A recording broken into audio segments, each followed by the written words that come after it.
study is a wonderful thing. We have a great opportunity to study and learn.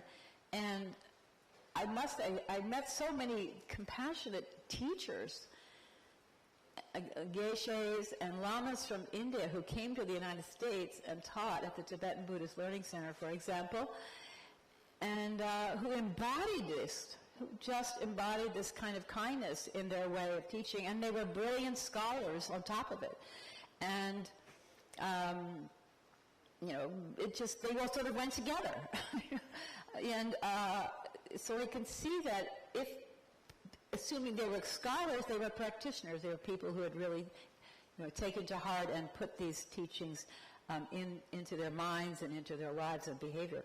So, and we're all beneficial for that. But it's also, what is it that's part of this training?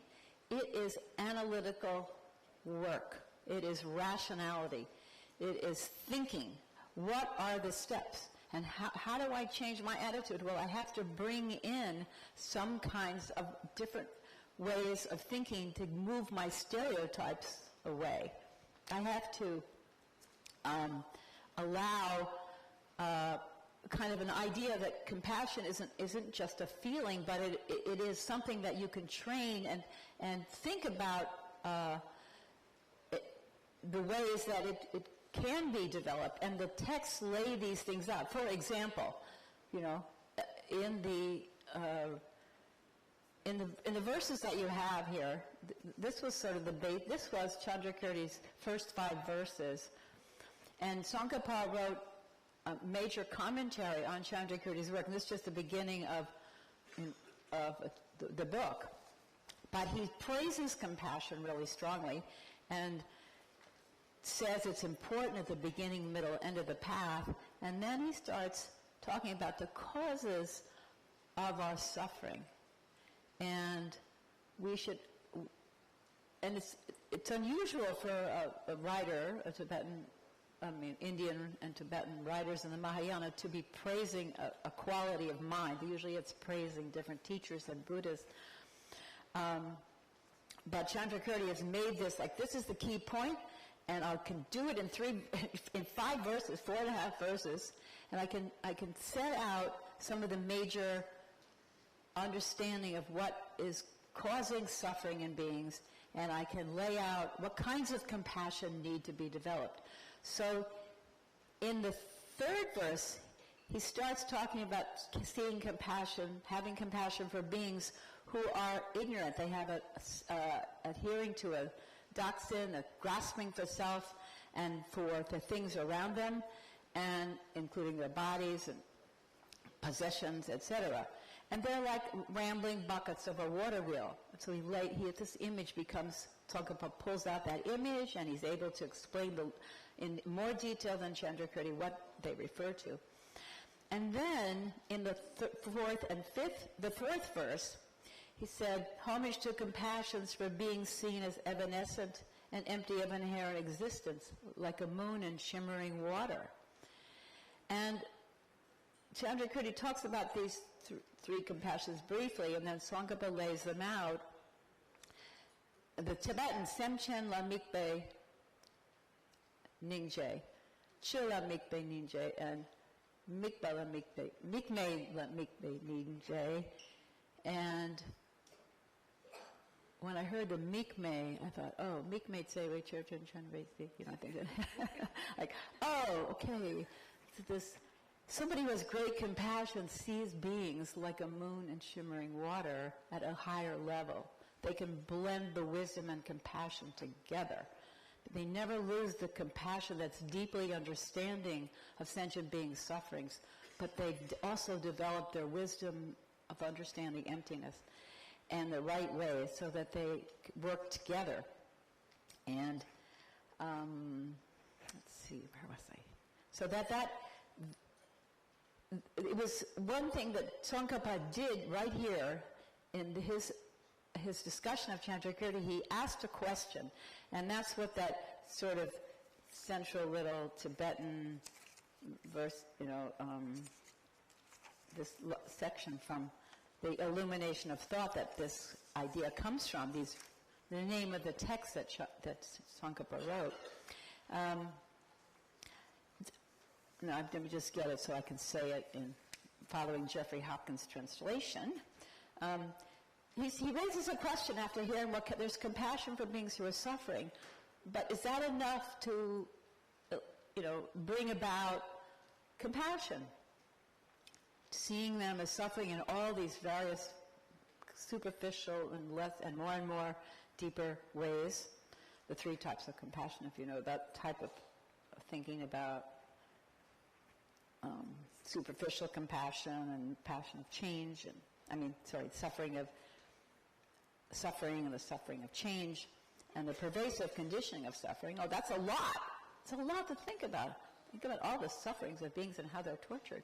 But we need, and that should be, for some people that's enough. Like the Lama who just said he saw a man suffering, looking for bread, the geshe, and that was enough.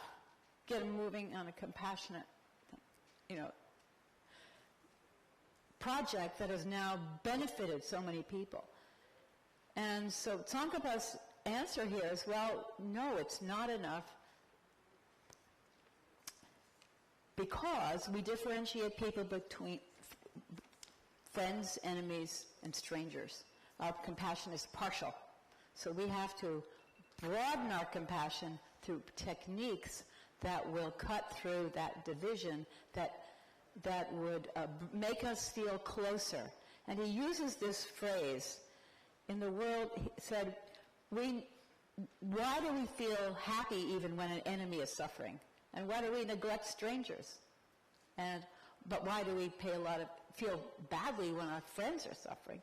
Because they're due to not having a sense, and this is the tricky word, yiduwangwa, of pleasantness or attractiveness or appealing quality or a sense of dearness towards other people.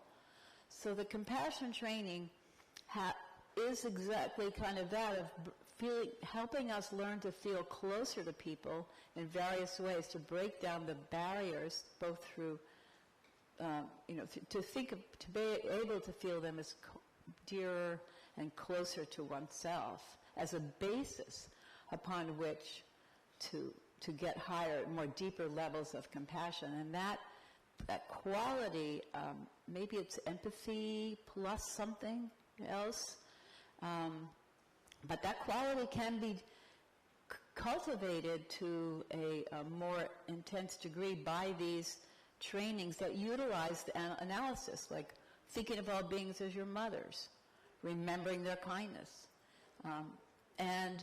or thinking of all beings as wanting happiness just like you want yourself. But even you need to be thinking about individuals. You can't just this group of all beings. They have to be each individual. So you begin to take individuals in your own family, say as friends, and you start thinking, of feeling a sense of closeness to them by remembering their kindness, by using kind of reasons to help develop that. And within that, or to think about how that person wants to be happy just like me. And when these are repeated and refined and used, you're combining your analytical thought with the idea that somehow that's going to help your heart. That's going to actually enable your heart and mind to work together in a more aware way, useful way, in order to help to bring about a deeper level of compassion. And so, but Tsongkhapa points out that, I hear that, alarm, okay, that it wasn't that Sjbccny forgot it. It's actually, he had talked about it in some other texts. And so he says further in that paragraph following that, well, he did talk, he's just not talking about that sense of closeness and dearness here and the need to kind of break down those barriers that some people are our friends and enemies. We can recognize who they are, but it's what is our reaction to it.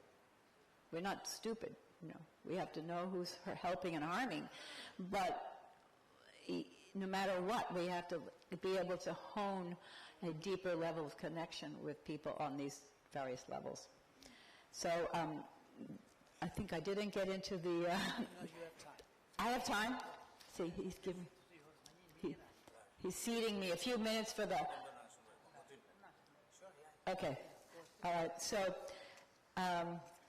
that was an important, in Sjbccny's, the idea that you're getting some of the causes of compassion. Well, what does it mean to see these two other compassions of seeing sentient beings designated? I'll say this in the right way, because I don't want to get this. Okay. You're observing suffering sentient beings, but you're seeing them as impermanent. You're seeing them as changing. You're seeing them as lacking a self-sufficient self, at the level of the compassion apprehending phenomena. So in that third verse 4a and b, you're seeing compassion that sees the changeability of beings, and so you could understand they could get rid of their suffering. They're not stuck. They're not permanently going to be obnoxious, or they're not permanently going to be, strangers to you. And that's one way that I see that this level of compassion apprehending phenomena works, using that analogy, that beautiful simile in Sjbccny's verse that Tsongkhapa then elaborates on in more detail. Let me just go here.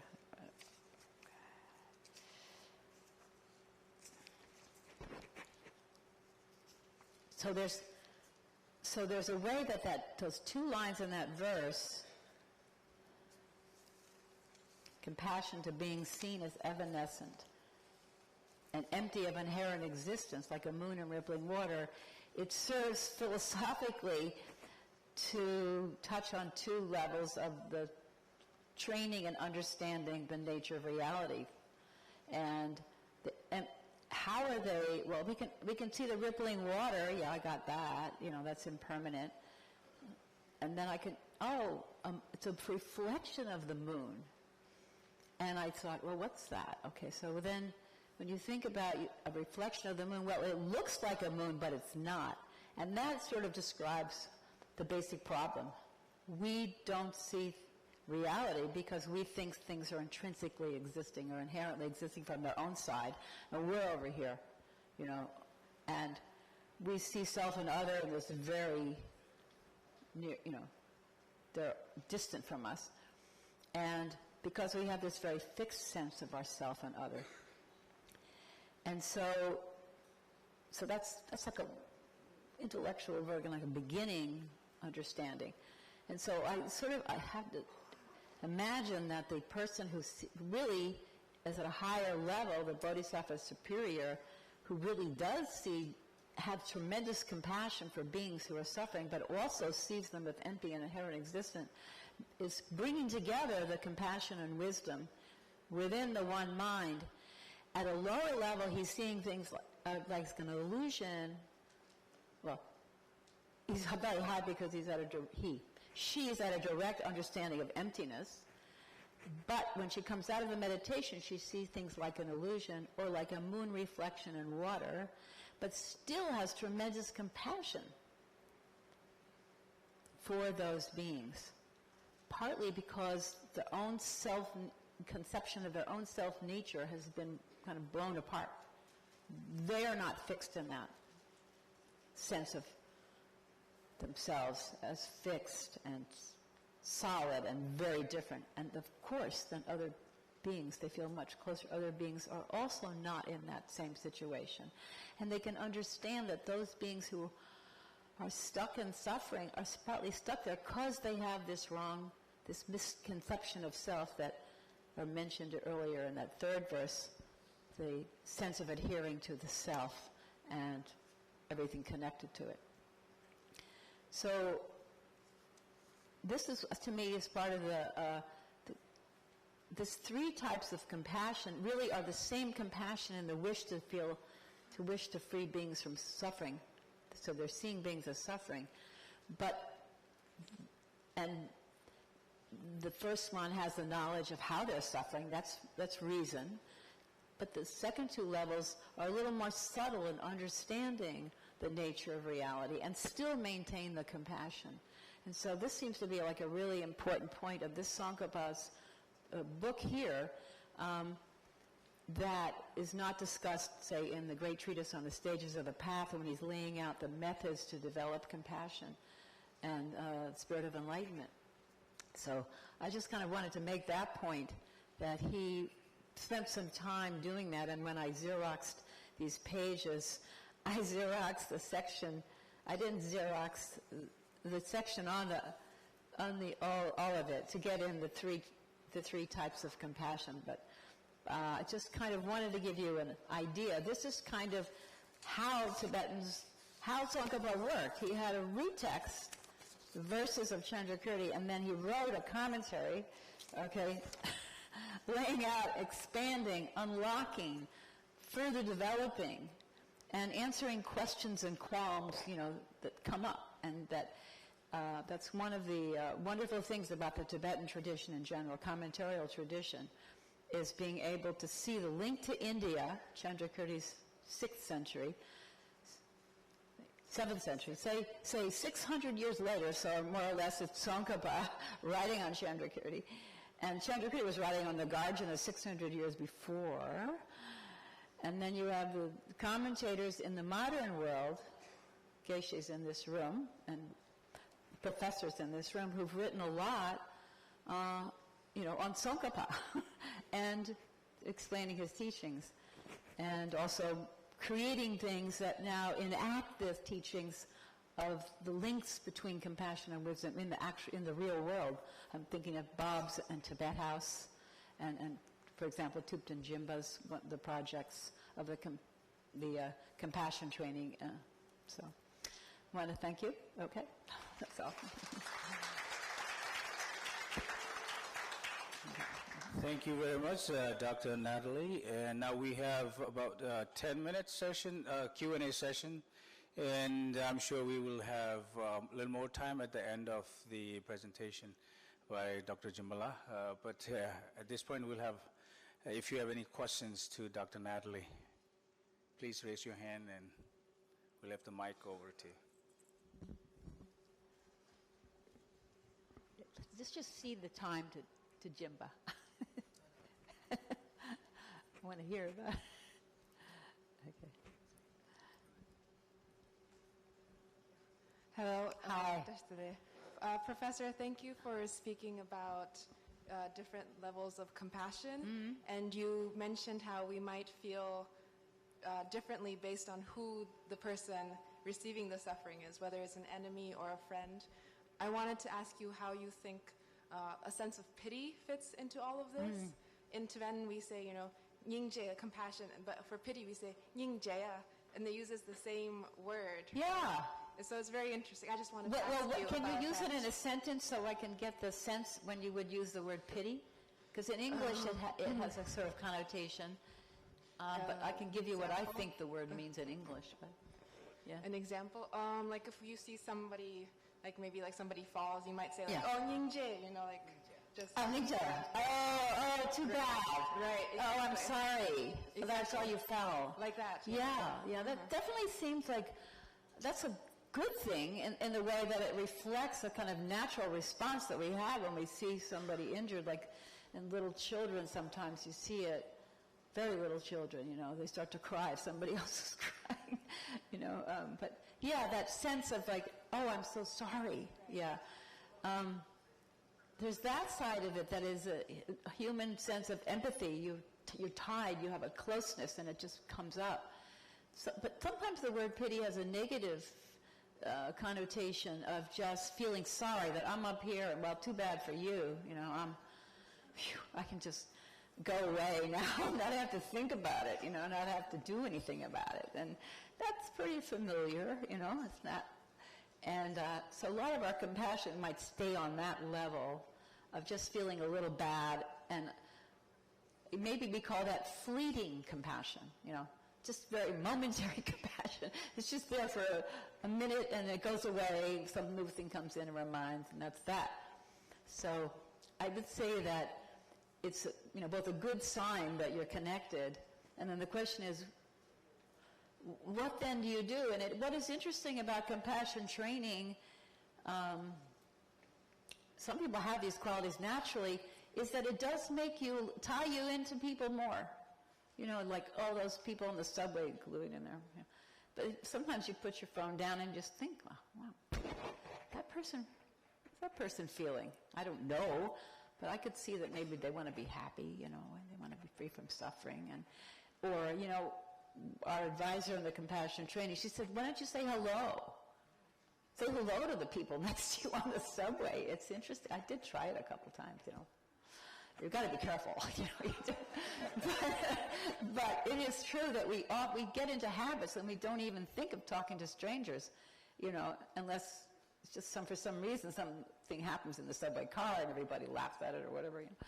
But something like that it does have effects that you can start even in just little baby steps, and that what we think about in the morning can have some effect at noon, you know, or can carry over because we're working on it a little bit more. Yeah. Thank you.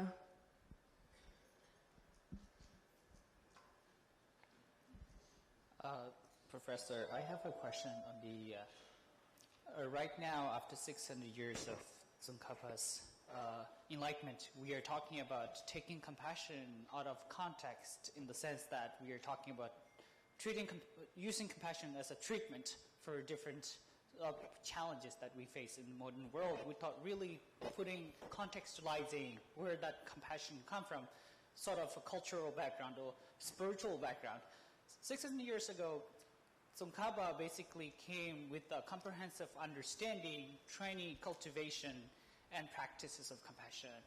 So what do you think of this, in this taking things out of context and thinking that this is actual dissecting, and saying that this is how we should do it now? Yeah, I think what was exciting to me about the compassion cultivation course that I took, that Thupten Jibba was partly, you know, responsible for creating, and he had studied Tsongkhapa, and he brought some of these things in. So I thought, okay, so this is what's good for secular people. This is what's good, that's common to everybody. We can all identify with these steps, and but not all the steps. You know, it was taken out of context in that sense, but the purpose was to develop greater compassion. Was the same. They say the common humanity. We all want happiness and don't want suffering. So, something like that. It was pulled out of the meditation on equality, exchange of self and other. You know, that's from Shantideva in the 8th century. You know, completely relevant. So why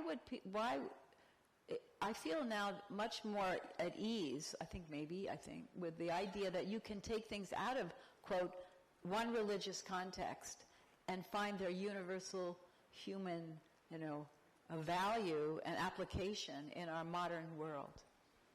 Yeah.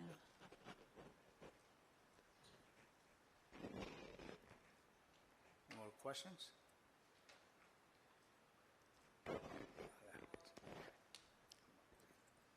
Thank you so much for coming here and explain us about compassion. So I have a question about compassion that's always stuck in my mind, especially in terms of when we discuss about philosophy in the class, especially with a Western student and philosopher. Mm-hmm. So like us, Buddhism, I personally born in Tibetan and grew up with parents who believe in Buddhism. So I kind of know, they say, if someone is falling down, I will help them to lift up, because that's the right thing to do. That's what we say. It's compassion. But then if you need to explain that to a person who doesn't believe in a religion or in terms of a secular ethic, then I say, lift him up, help him up. Why? Because it's the right thing to do, right? There's no chance of giving him reason in terms of religious. So they would say, who you are to tell me what is the right thing to do. Yeah, so my question is like, how do you explain or tackle them down by giving them that this is the right thing to do? Who will decide what is the right thing to do? Because in my mind, if something is right, that could be wrong in your mind, right? So that's my question. Thank you. Yeah, like if you're trained in sort of ethical practices and you can't convince somebody, right, that it's the right thing to do. And I think that's almost what do we say? It's a flaw in our society that it's not the right thing to do, by more people. And I think it's so much that it's not there. It was taught maybe, it's not there, but by different religions teach this kind of thing, But now you could say a lot of people don't have that training, one. And two, we're so competitive, So there's a lot of individualistic kind of attitude. So we think we have to decide it all for ourselves. But what draws people in, It's a good debate, Don't they feel anything? Don't they feel something when their close friend is, the close friend? So you have to convince somebody that, gosh, why wouldn't it be more fun to be friends than enemies, Wouldn't it be more fun to have more people that you connected to in a good way? Maybe there's what are the benefits of having this particular ethical view where you go to help somebody? You have to see, what Solius calls it, wise compassion or something, in a sense. You have to see what's good for you. What do you get out of it? And so people in the studies that have been done, described in say, Jimba's book, A Fearless Heart, you can see that people are happier when they're compassionate. That you could say, well, gee, you'd be a lot happier if you help the guy up, or, that kind of thing. You help your friend. So, if I may add a word on that question, the right thing to do. That's why I believe usually it's the right thing to do to help others and be loving and caring for others. I also say that it's the only way to go about. It's not just the right thing to do. That's the only way. And the way I look at it is that when we talk about loving and caring for others, it's not just only helping others, but that's the only way we can maintain our cool and content and happiness. So as long as there's no compassion, loving and caring sense for others, then we are very, easy to kind of, get hurt by others doing things that we disagree. So when we have loving and caring for others, we can maintain our coolness, compassion, and closeness to other sentient beings. So if we have a genuine loving and compassion, and then we will never get upset, disappointed. So I don't know. That's my, what do you say about that? Yeah, one of the benefits. So I say it's not the right thing to do, but that's the only way to go. That's great. So Thank is there one more question? I saw a hand over there, yeah. And then we will move on to our next presenter. It was kind of similar question. Oh, okay. But maybe what's different, I'll piece out. Someone who is actually very service-oriented, very devotion, very kind, but yet can look at someone and feel so clear, I am not like that. That's not me. Very clear to feel, this is who I am. I'm like this. I am not like that person. So seems very hard, difficult to not see people as very fixed and definite, and sometimes then that makes them very, very different. Yeah, like a family member who votes for somebody you don't want them to vote for. Or no, that's a silly thing, but so the feeling is you just don't feel any connection to that person, and you don't want to. You want to feel different. I'm not that person. So maybe it's part of our that's part of our understanding, I think, in the compassion training courses, where we're sort of asked to look at our own suffering. What is it in our own suffering that sometimes we ourselves can't? We're not aware of our own sort of disowned parts, or difficult parts, or, and that we need to be aware of those and be okay with them, and then maybe we'd be more okay with some of the difficult parts in other people, There's something like that, kind of a, we both share that. I think that's a very good question and a, deep question.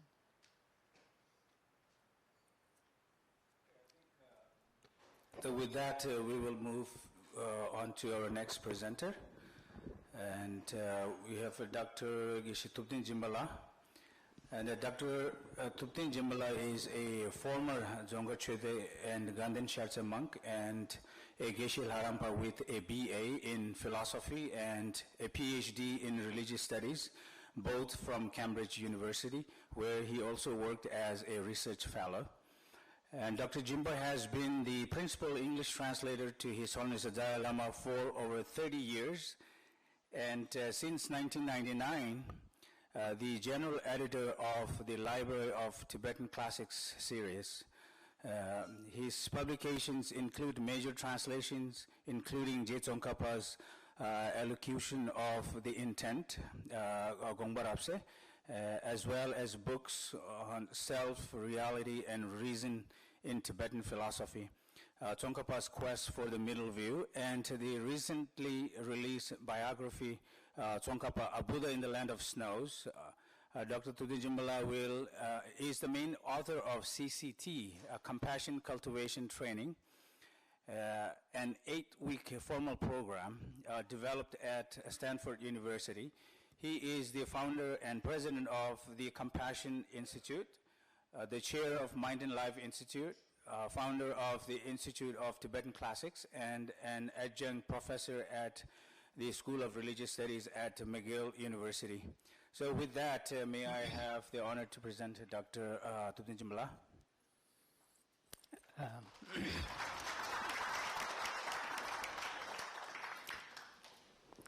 Good afternoon. It's a real joy to be part of this, beautiful conversation in honor of Je Tsongkhapa and marking the 600th anniversary of his nirvana. And at the beginning, I would like to thank the Sjbccny Buddhist Cultural Center for really hosting us and organizing this two-day conference. The fact that this particular center is situated in one of the most important metropolitan cities in the world, New York, I feel that it really has the potential to serve the broader community, not just the Tibetan Buddhist world, but also broader community. And New York is a very international metropolitan, so if we can somehow humanize the heart of this city through the teaching of compassion and the wisdom of Tsongkhapa, it will have a huge implication. So that's why when Geshe Ngawang Chanjula approached me, I was very enthusiastic. And Sjbccny Center is very fortunate and lucky to have someone like him. Geshe Ngawang Chanju is actually very resourceful.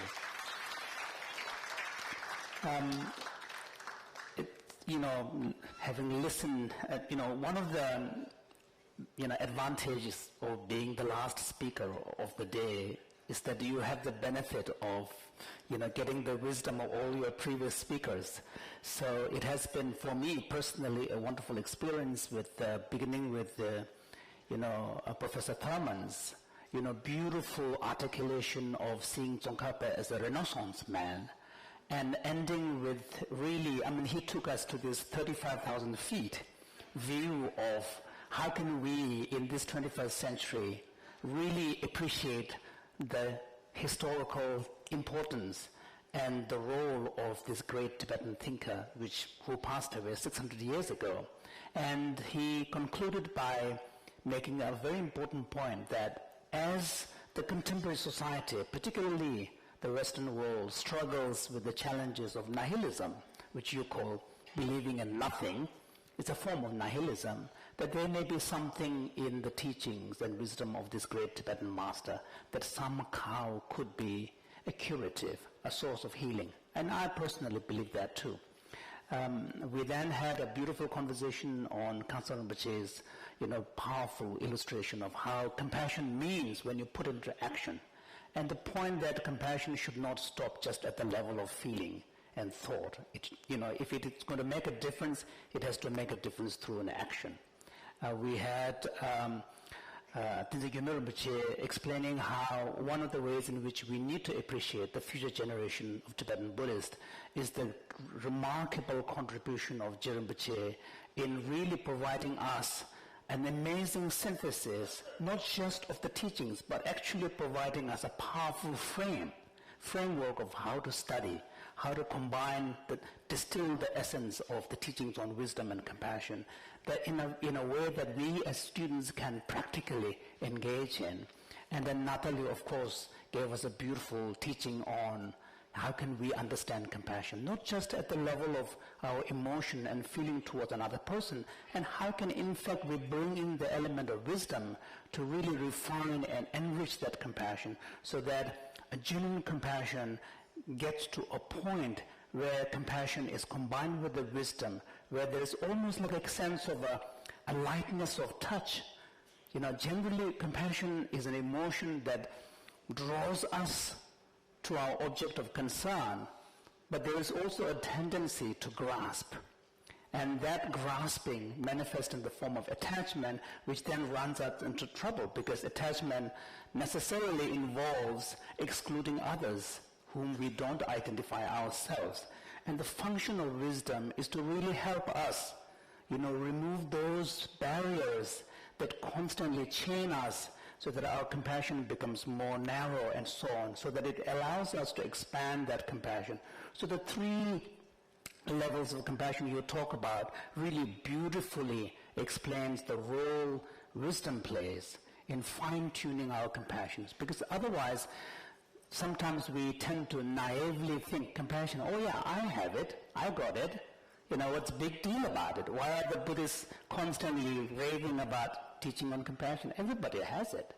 That's kind of true, but actually that's also not true, because compassion as a felt emotion is very natural, but it's very reactive. It only gets triggered when the situation calls for it. But a genuine compassion, from a spiritual kind of cultivation point of view, has to get to a point where it becomes a standpoint from which you can relate to the world. It becomes your basic personal perspective. And this is where the element of wisdom comes in. So in my presentation, what I thought I would do is to tease out that wisdom component a little bit more. And I'll do it by referring a little every now and then to Tsongkhapa's own life, the story of his life. I've just written a book, and I'm not referring to this book just because I want to sell it. And believe me, authors don't really make much money, so particularly books of this kind. So those who write books of this kind generally tend to do it out of service, out of love, out of devotion. So now, the fact that wisdom and compassion are the two wings of the Mahayana path is very well known. It's nothing unique to Tibetan Buddhism. It's the hallmark of Mahayana Buddhism, which we see in Chinese tradition, Japanese tradition, in Vietnam, and everywhere. And that really is a very general hallmark of Mahayana tradition. But where it gets more interesting for the Tibetan tradition is really just sort of digging down and deeper. What does this compassion mean? For example, the three levels of compassion. Those kind of discussions are found mostly in the Tibetan tradition. What does wisdom mean? So we go dig deeper. And, simply put, what the Buddhist path is trying to do is to really, very, very crudely put, Buddhist path is an attempt to give us a map of the road that would take us to that unique moment of experience that the Buddha had under the Bodhi tree, the enlightenment experience. So the entire Buddhist path is a map that helps us find our way so that we as followers of the Buddha can replicate that experience. That in a nutshell is the teaching of the Buddha. So at the heart of this teaching is really wisdom, and then the content of wisdom is the truth. The content of wisdom is the truth. And then the truth, there's a degrees of truth that we need to cultivate. And if you look at the early teachings of the Buddha, for example, in the Theravada teachings, the emphasis is more on teaching on impermanence, teachings on the nature of suffering, teachings on the nature of no self, and so on. So the idea behind all of this is this recognition that in the end, what leads us to all sorts of trouble is our ignorance, a distorted way of understanding the world. We grasp at impermanent things as being enduring and permanent. We grasp at things that are in the nature of sufferings to be desirable. We grasp at things there is no self as a kind of having a selfhood. So those are very basic impulses that we have.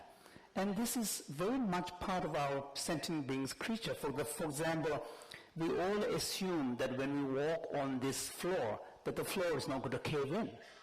That is a basic assumption we make. So the tendency to seek grounding, the tendency to grasp, tendency to cling, tendency to feel attachment is very, very deeply rooted in all of us. What the Buddha is saying is that actually that is also the source of our problem. And we can learn through cultivation of wisdom to somehow let go of that, step by step, step by step. And then the highest truth in Mahayana Buddhism is the teaching on emptiness. The emptiness is the highest teaching, and when you cultivate that wisdom will really manifest in the form of a total letting go. So you can see the whole, from the wisdom point of view, you can see the process of the path as peeling off onions, skins. You know, first the outside, then the next one, then the next one. It gets finer and finer until there is nothing left. And that's when the teaching on wisdom in the Buddhist tradition is asking us is actually quite challenging. What it is asking us is to find a way to find comfort and sense of ease without feeling the need to grasp. That is a tall order. And that is the compassion that Nathalie was referring to. Compassion that is imbued with the awareness of emptiness of sentient beings. You feel powerful connection with sentient beings without feeling attached, without grasping at them as real. And so the wisdom is really a process. Now, if you look at the story of Sjbccny, Tsongkhapa, a large part of his meditation practice was really devoted to trying to fine-tune his understanding of emptiness. In fact, according to the biography, even after 3 years of intense retreat at Wolka Valley, where he moved from one hermitage to another hermitage like Wolka Samten Choling and Wolka Jingji Chambaling and so on, even after 3 years, even with having vision of Manjushri, there is a beautiful teaching in his collected works where he experienced a vision of Manjushri at Gyatsopu cave, and Manjushri actually gives him a very powerful teaching, but it's kind of quite oblique, in a coded language. And Tsongkhapa writes them down. This is in his collected works. There are about 18 lines of text. Even after having vision of Manjushri, even after spending 3 years, at the end of the retreat, he wasn't contented with his understanding of emptiness, with his realization of emptiness, that he recognized the challenge was still ongoing. What does that mean? We are not talking about intellectual understanding of emptiness. Intellectual understanding of emptiness is something that Tsongkhapa acquired when he was studying with Rendawa. He had studied all the great classics, Nagarjuna's text, Chandrakirti's text, and so on. He had meditated upon them. He had received special instructions from Manjushri. Even after 3 years of intensive meditation retreat, he recognized, he admitted that he hasn't got it. Then he goes back to Wolka Valley for another year of intensive retreat, and there was a eureka moment. It's a breakthrough.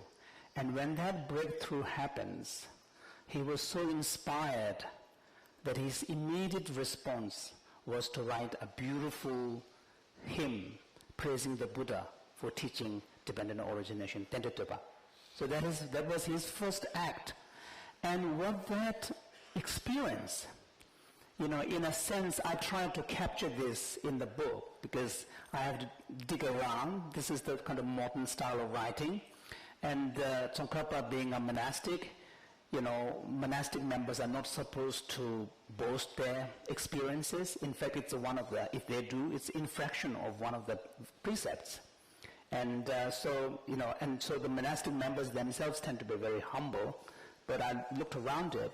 But actually, if you look at it, it seems to be that experience of finding the view seemed to be more of an emotional moment than an intellectual breakthrough. Because the intellectual understanding of emptiness has already occurred.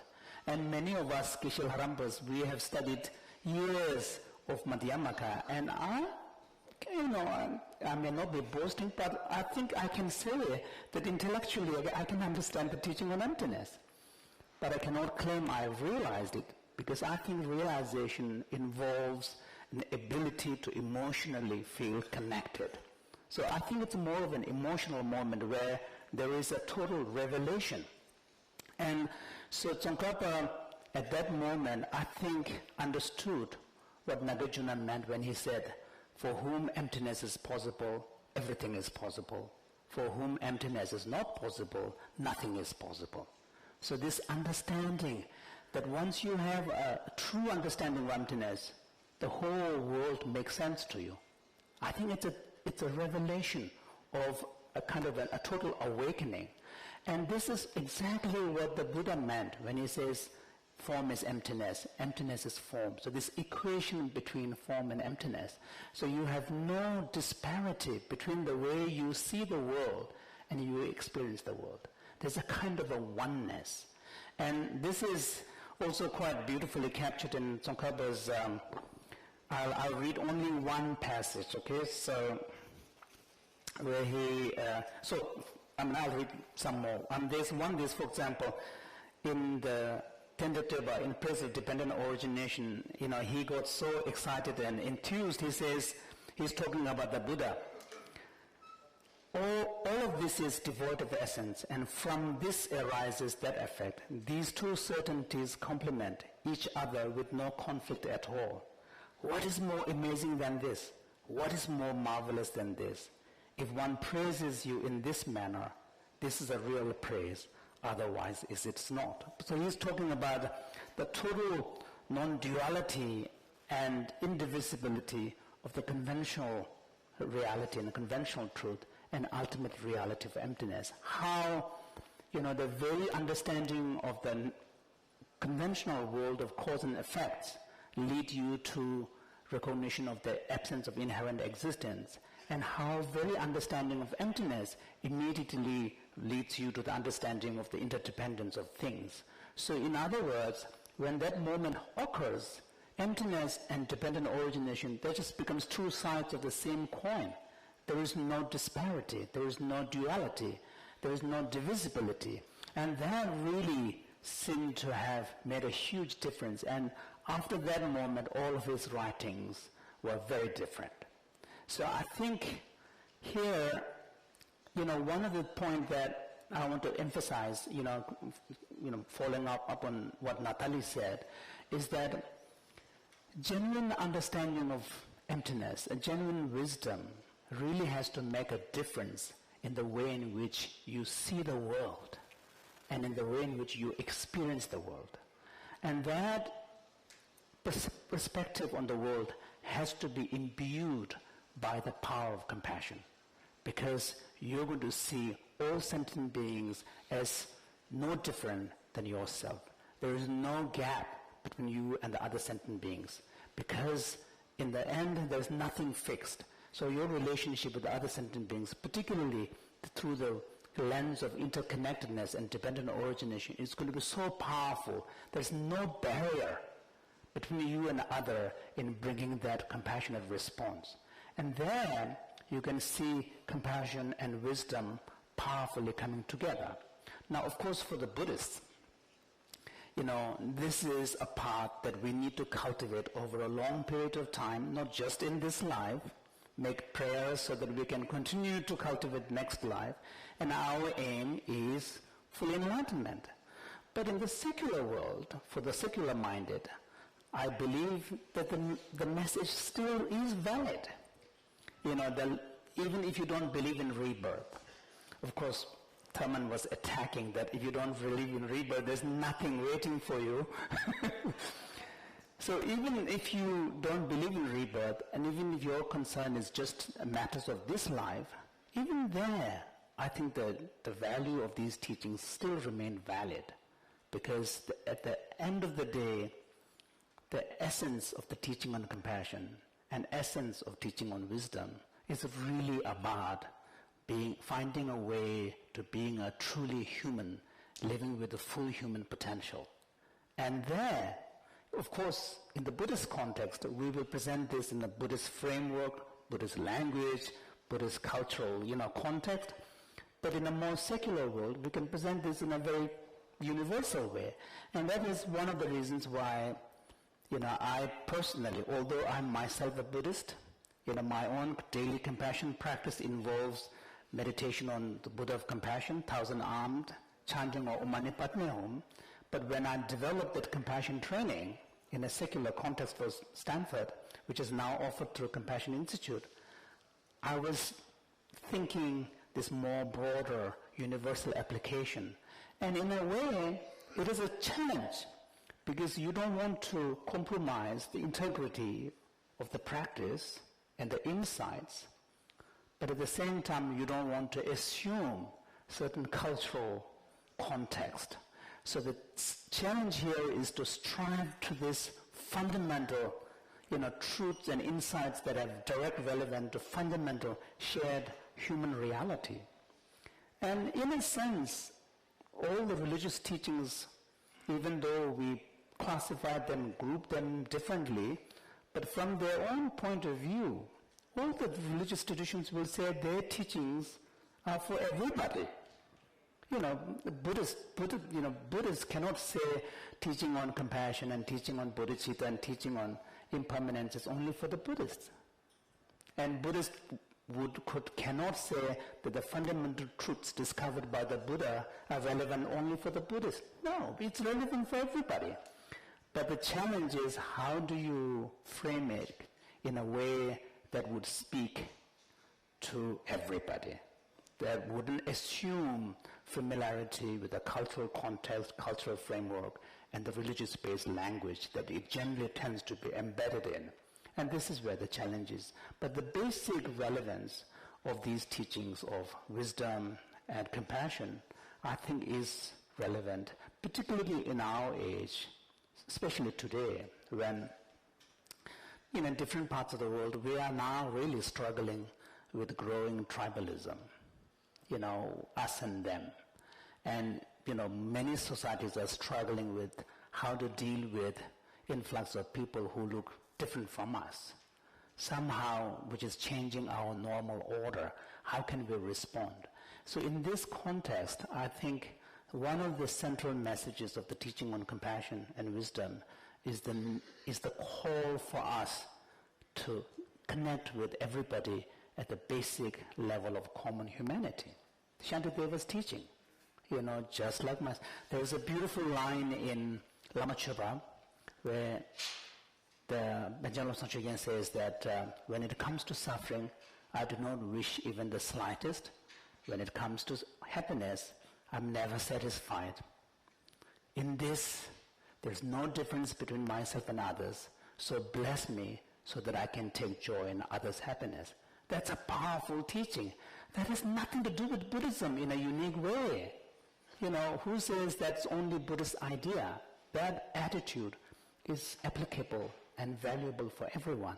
So as we struggle today with growing tribalism and struggling to find a common language, a common perspective that will help us transcend divisions, I think teachings like on compassion, particularly from masters like Tsongkhapa is going to be all the more relevant. But the challenge is, how do we couch it in a way that would speak to the modern person, to the contemporary mind.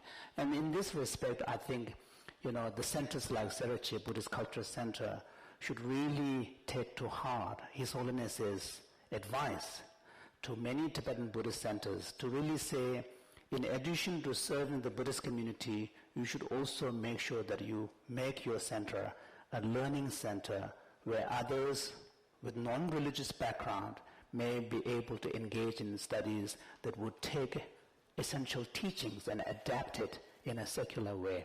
So I think this is really an important message. It has nothing to do with propagating Buddhism, but it's actually, doing something where we are taking insights and teachings and the practices from the Buddhist tradition and offering more widely to the world to help everybody.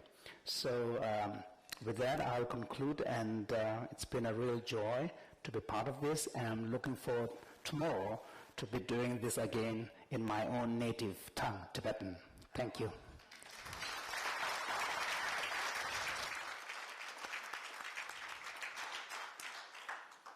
Thank you very much, Dr. Thupten Jimbala. And now it's all question Q&A session. So please raise your hand if you have a question.